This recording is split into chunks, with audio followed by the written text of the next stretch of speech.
তুমি জেনা করছো? সি সি সি, তুমি জানো না বিয়ার আগে এসব করা আমাগো ধর্মে নিষেধ? তুমি একটা যুবতী মাইয়া, তোমার জীবন ব্যবস্থা তো এমন হওয়ার কথা না। তুমি যাই না শুই না কেন এমন ভুল করতে গেলা? ভাবি আমি ওরা ফোন দিয়ে অনেকবার বলছি, কিন্তু ও না এখন আমাকে বিয়ে করতে চাইতেছে না। ও আমাকে বলতেছে আগে অ্যাবর্শন করো, তারপর তোমার বিয়ে করব। নাউজুবিল্লাহ, এসব তুমি কি কইতাছো লাইজু? একটা নিষ্পাপ সন্তান তুমি কেন হত্যা করবা? ওর কি দোষ? তুমি ভুলেও এই কাজ করবা না। তুমি ফোনটা আমারে দাও, আমি সজলের লগে কথা কম।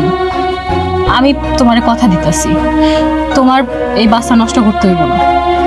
আল্লাহর অতি নগণ্য বান্দাও যদি আমি হয়ে থাকি, আমি তোমার এই সমস্যার সমাধান করে দেব। তুমি কোনো ভয় পাও না, আমার ফোনটা দাও।